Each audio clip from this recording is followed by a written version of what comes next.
Hi, Danny. Hi, how are you? I'm doing fine, and you? Great. Nice to meet you, Likewise. and a pleasure. And amazing documentary, Immediate Family. I really enjoy Thank watching. you. Yes, yes. Can I say that the inspiration for this one was the Wrecking Crew Yes, documentary? yes, yes. It was, yes, I think I'm getting the hang of it now. The first Wrecking Crew, the story of my father, Tommy Tedesco, and his friends, the session players of the LA in the 1960s. They did the Beach Boys, Sinatra, Jana Dean, Mamas and Papas Fit to Mention, and so many others. That was the inspiration. And after finishing that in 2015, after 19 years, a few years off, and then this project came about, and I quickly jumped onto it. Yeah, it's amazing. It's amazing. I say it's just like the movies, the people behind the cameras, behind the actual artists. They're the ones that do the magic. I always tell they do the magic for this Uh, big artist to shine.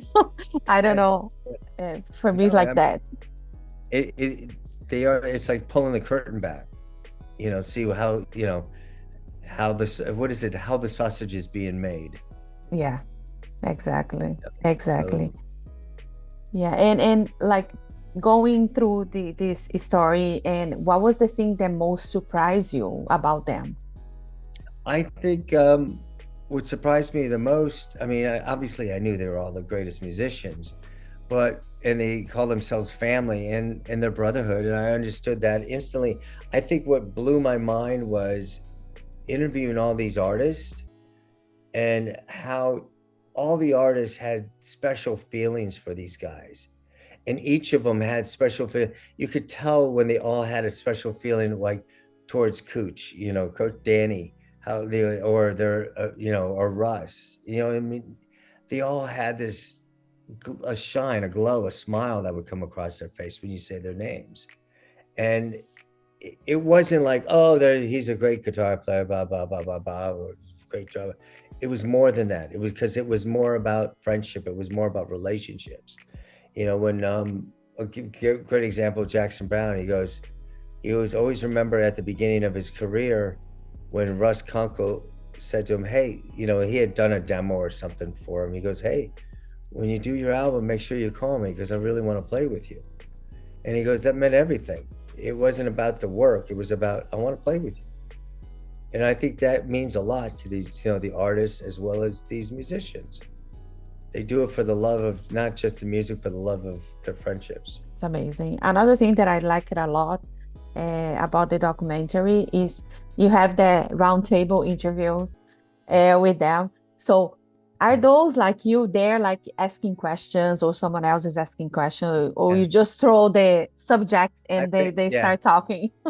that I was telling someone earlier, I said, that comes from my first film. Well, my first film was based on that roundtable is based on Broadway Danny Rose, which was the Woody Allen film. When I was always remember, they would all talk about this guy Danny Rose, Broadway Danny Rose, and they would talk about him like just they would jump on each other's line and da da da da da da da. They were constantly, talking about this person, and I thought that's how I grew up because I never saw my father with an instrument in his hands. I always saw my father at a card game or at home or at dinner or friends would come over and they would just talk over each other and zing and zag, and that's how I look at musicians. They make me laugh. They laugh. And so if you sit them down, they will go. You just let them. It's like literally like putting them in a pen and they will just bring it to you. And I become a voyeur. Now I'll start the question and let them go. And then maybe I'll jump in another question or play off or something. But I just let them go and just make sure I can cover it. What was like your biggest challenge? Because I bet you have a lot of hours of these roundtable interviews, plus all this Yeah. research that you had to do it for the Oh, archival. yeah. I mean, it's interesting because the hardest thing about this was it was quick. When we got the August 2019, we met the band and the band said yes. And the next day they said Carole King can be in it. She wants to do it in 3 weeks. I'm like, uh-oh, because I didn't have a lot of research done. I was just giving them an idea. And I Wow. quickly started, you start researching, you start reading books, you start listening to music again, you know, and you learn on the job as you go. But then Hmm. and that's kind of stopped everything. And luckily, we had most of our artists in the can. We had Linda, Carol, Jackson, James, Phil Collins, Lou Adler. A lot of them were already in the can. But when COVID hit, it's like, uh-oh, now there was a little change of direction. You know what? We don't need this interview. We're going to stay focused here. We're going to start focusing now. I think that's, in a weird way that helped us because you could go forever. You could continue to shoot, and, you start putting things together. You realize, you know what? I'm missing something. It's not clear here. But, thank God for editors. Our editors did a great Yeah. job. Oh yeah, thanks God to Yeah. them. I'm telling Yeah. you, he did the magic for you on that. Yeah, there's three of them. They did magic. So, Amazing. Amazing. Also, the animated parts, I love yeah. that. I love that. Thank I think they're amazing. How did you decide which type of animation you're gonna use it? You know what I mean? Because you can Well, that's it. Yeah, play around. animation. I wanted to use the animation because I knew there was things that I wanted to break up the story. You don't always want talking heads, and sometimes you just don't want stock footage, and especially when I want to bring humor to this. And sometimes it's hard. You know, you kind of have things that are humorous, but you kind of want to give it a little more lighter edge to it. And when I started looking at the animation, there's all kinds of animations. Some is way too intense, way too serious, and I wanted something that was very simple, something that was like almost like Charlie Brown, you know, where it's just that kind of animation. And we basically always put something that was real, you know, the medium, cross the mediums, I guess. There's maybe Waddy's playing his guitar as a real guitar. Or there's actually the scene of Leland.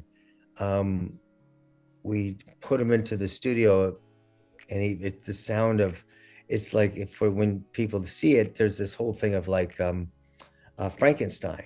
And he's in the studio, and there's lightning and Oh, everything. And the thing comes down with his bass guitar. Sorry. Well, for bass players around the world that know Leland, that bass is called Frankenstein because he has taken that instrument and manipulated over the years. So that's kind of an inside joke for the bass players. see, that's amazing. Also, like doing this documentary, did you find out something? Did you learn something new about yourself or about maybe about your father? And Yeah, I no, know he's not that in that one, but yeah, maybe. with it, yeah, I did. I think I was worried about this because the first one took 19 years. I was in film. I wasn't a director when I started Wrecking Crew. I was a grip. I was lighting. I was producing. So I had 20 something years, but I don't think when I did the first one, even though I was the director and producer, I think I had insecurity of like, do they really believe I'm a director or do they think I'm the son of a guitar player? And I knew that was always going to be the case. And I think so when I got to do this one, I was like, this is my second one out. And I'm thinking, do I have it? Can I come up with, I was, my insecurities, I hoped I didn't, I wasn't going to be a one-hit wonder. And, I was hoping that we could tell that story. And once I saw the guys see the film in 2021, the guys saw the film we did in a studio, and it was still COVID, and it was just the guys in the band and the producers and Jackson Browne, and it was still kind of rough, but there, and I could see tears in their eyes, and I thought, okay, we did it. We're okay. That's all I need to see is we told the truth. That's amazing. And for them too, like to trust you to tell the That's a story, huge right? thing. Yeah, it's such an honor, for them to give me that opportunity. It's they know I'm going to treat them right. I mean, I have such respect for these guys, and I'm not, I'm not looking for the dirty story. It's not about exploitation. I do go, sometimes we do, talk about the hard times, but we all have hard times. And that's what makes these stories, interesting. When I ask, Russ, how did it affect your personal life?